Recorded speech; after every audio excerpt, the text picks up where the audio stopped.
Good to see you again. It's good to see you, Dave. Last time that we spoke, I didn't thank you for perks of being a wallflower, by the way, so thanks, man.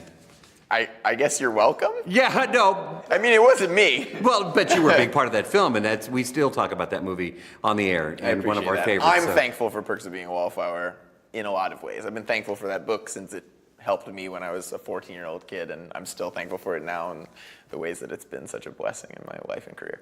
And let's talk about you right now, Fantastic Beast, Credence. Let's do it. Man, what a character. I heard that you're a huge Potter fan. In fact, you called yourself a Potter nerd back in the day, maybe still today. Nerd, geek, there's really no language too extreme for my level of obsession with Harry Potter. So when you are cast in this film, your reaction, what happened that day? It was somewhere between a religious experience and psychological break. I love that. It was truly joyous, a truly joyous moment in my life. I mean, it's more than you ever really even allow yourself to dream as a deep, deep Harry Potter fan, that you could ever be in a film that was written by J.K. Rowling. I mean, it's too good to be true. I can't really describe the feeling. It's like butterflies, but they're more aggressive. Did you get to meet J.K. while working on this? I did. Yeah. What was that like? Unbelievable.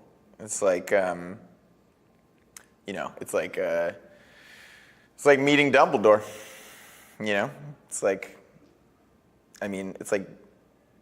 It's so strange. It's so strange to look at someone for the first time and be understanding how formative they've been in your life and who you are. It's like meeting someone who had such a hand in your upbringing for the first time when you're 23 is sort of a strange moment. I would probably scream and yell if you look into her eyes and you're like, wow, what have you done to me? You've shaped the course of my entire life, And look what she continues to do for us. I want to talk about your character, Credence. What were some of the challenges for you to play this, really outstanding role in this story? What were some of the things that you... I found it really sad to daily confront the reality of abuse. The reality that there are people all over the world who are, the survivors of violence, emotional abuse, psychological abuse, that this is something that we as human beings are still working out. How to not create an other and then to victimize that other instead of dealing with ourselves.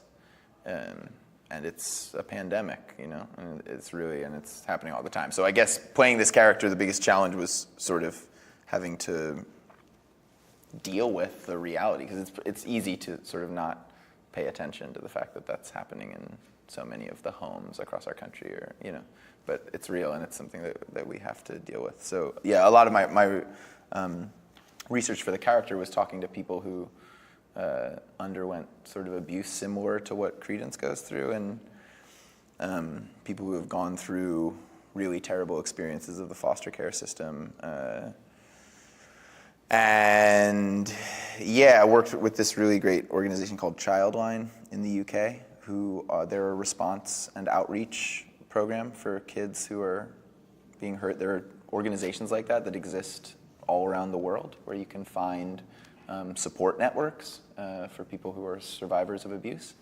And I'm really grateful Childline let me sort of talk to some of their responders and then also talk to some survivors, also talking to some people in my life who are survivors in a similar way, like a really similar way to Credence, that specifically in foster care, the trauma of losing or never having your biological family, but then the process of going from family to family, and sometimes these people come at foster care with the wrong intentions. And so all of that was the hardest part, dealing with that, confronting that, because I just found that I really feel, this desperate, urgent problem in our world. And it's on microcosms in homes, and then it's the macrocosms of how we're rejecting each other as populations of people across the world. And, people are homeless by the tens of millions. And, these problems come back to the right? They say like terror starts at home. It's like that root that we create, just parent to child,